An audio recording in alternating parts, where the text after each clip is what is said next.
Salmo 91, por favor, versículos 14 e 15. Podemos chegar no 16, mas no 15, 14 e 15. Todo mundo gosta do Salmo 91, né? Pois que tão encarecidamente me amou. Claro, se eu perguntar aqui quem ama Jesus, todo mundo vai levantar a mão, está no lugar que é a casa do Senhor, né? Mas vamos ver se amamos mesmo o Senhor? Vamos lá para João 14, 21. O que diz lá? João 14. Aquele que tem os meus mandamentos e os guarda, este é o que me ama. E aquele que me ama será amado de meu Pai, eu amarei e me manifestarei a ele. Quem é que ama? Não é o que diz eu te amo, aquele que guarda a sua palavra, guarda os seus mandamentos. No 23 ele fala assim, ele diz, Jesus respondeu e disse-lhe, se alguém me ama, guardará a minha palavra, e meu Pai o amará, e viremos para ele e faremos nele morada. Pronto.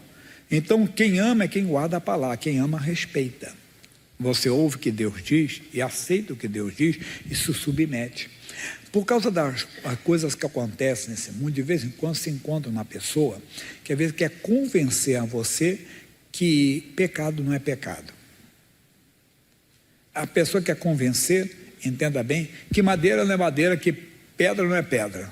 Não adianta. Aí traz erudição, entenda bem, humana, teológica, tentando convencer, não, porque essa interpretação aqui, não sei o quê. Para de bobeira. A Bíblia mostrou, respeite o que Deus diz, guarda o que Deus diz, pratique o que Deus diz. Esse é mostrar o amor verdadeiro, esse que é o amor por Deus. Aí ele diz, porque tenho que me amor, também o livrarei, poloei no alto retiro, porque conheceu meu nome. O alto retiro é uma posição espiritual. Se eu perguntar quem conhece o nome do Senhor, todos responderemos Jesus. Mas aqui nós já aprendemos, no Apocalipse, capítulo 19, versículo 13.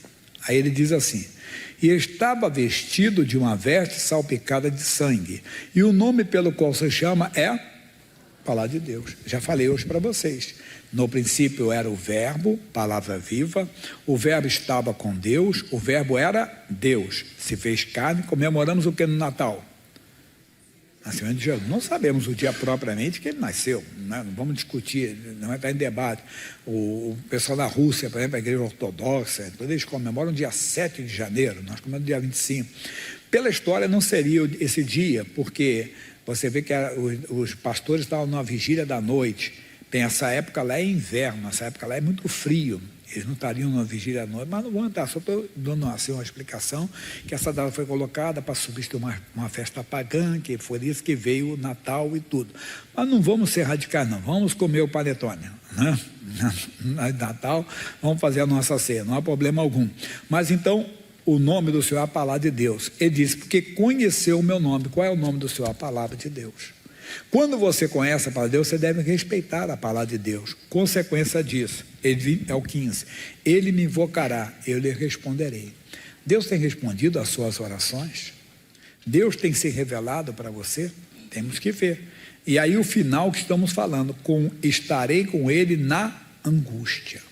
Tem muita gente que acha, entenda bem, que Deus está com ele quando está tudo bem. Não.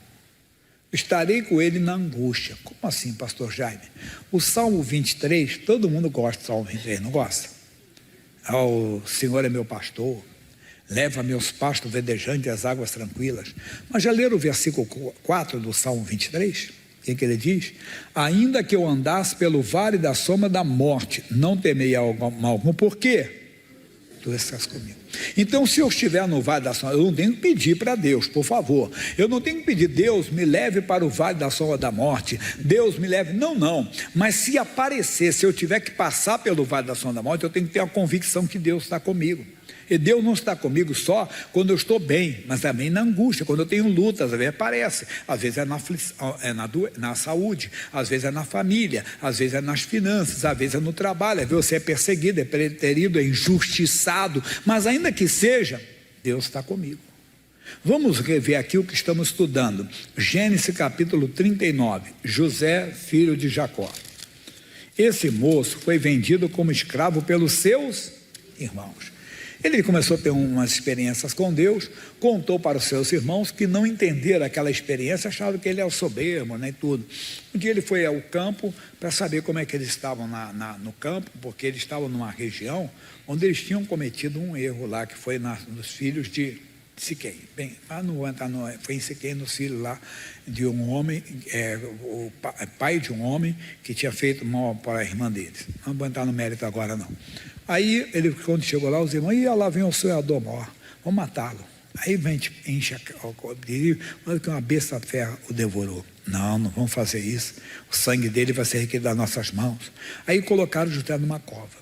Vinha passando uma caravana de ismaelitas e o que tinha dado a ideia já não estava mais ali. Os outros falaram assim, vamos vender. Eles venderam. Rapaz jovem, de boa aparência, com saúde, foi vendido. Quando ele chegou lá no mercado de escravos, ele chegou lá no Egito. O que aconteceu? Versículo 1. E José foi levado ao Egito, e Potifar, eunuco de Faraó. A palavra eunuco aqui é oficial, né? Porque ele tinha uma esposa. Capitão da guarda, varão egípcio, comprou-o da mão dos ismaelitas, que o tinham levado lá. E o Senhor estava com José. Espera aí, ele estava como escravo, mas Deus estava com ele. Aí diz mais ainda, e foi varão o quê? Próximo. Ele ganhou bem, pastor? Não, ele era escravo não tem salário. Mas Deus era com ele. Deus não é com você quando você está com o bolso cheio só. Não, Deus está contigo sempre. Ele disse, eu nunca te deixarei, eu nunca te desampararei. E estarei convosco quando? Todos os dias até a consumação dos séculos. Mas espera aí, Deus não muda, somos nós que deixamos. Mas por quê? Porque não guardamos a sua palavra. Porque não praticamos talvez a sua palavra. Quando você está com a palavra de Deus, Deus está com você. Então quando você enfrenta uma aflição, lembra, no mundo tereis aflições, mas tende bom ânimo, eu venci o mundo. Quer dizer, mesmo na aflição, você não perde a paz. José estava ali como um escravo, mas Deus estava com ele. Versículo seguinte, e vendo pois o seu senhor, que o Senhor estava com ele, e tudo que ele fazia, o Senhor prosperava em sua mão. O homem notou, pode ter conversado com ele, José, qual é a sua crença? José, de que povo você é? José, você é um homem inteligente, dei para você fazer isso, você fez melhor do que todos que fizeram aqui. Tudo que dava para o José era bem sucedido. José achou graça aos seus olhos e serviam. E ele o pôs sobre a sua casa e entregou na mão tudo o que tinha, já tomar conta de tudo. Só que aí entrou um porém. A esposa desse homem era desmiolada. Achou que poderia ter naquele rapaz jovem, de boa aparência, um namoradinho. E ele disse, não, senhora, o meu senhor, teu marido, entregou tudo nas minhas mãos, menos você. Por que eu pecaria contra Deus e contra você? Contra o seu marido? E não quis. Ele poderia ter, poxa, ser namorado da dona da casa, ia ter todas as regalias. Não, o homem de Deus não se vende, mulher de Deus não se vende. E ficou ali. Aí a mulher insistia com ele. Um dia ele estava sozinho na casa, por quê? Com ela, porque ele que podia entrar nos aposentos, lugares íntimos, porque ele era um homem de confiança. Ela mais uma vez segurou a capa dele, ele saiu correndo, a capa ficou na mão. Ela inverteu a posição. Socorro, socorro, esse hebreu está me afrontando, veio me violentar, não sei o quê. José foi levado para o cárcere. Talvez o homem nem acreditou na história da mulher, mas não podia, né? Ali, se não seria envergonhado diante dos outros, né? Criados, levou José para o cárcere. José poderia reclamar da vida, murmurar, por que isso? Não, veja o que aconteceu, versículo 21. O Senhor, porém, estava com José, e estendeu sobre ele a sua benignidade, e deu-lhe graça aos olhos do carcereiro mor.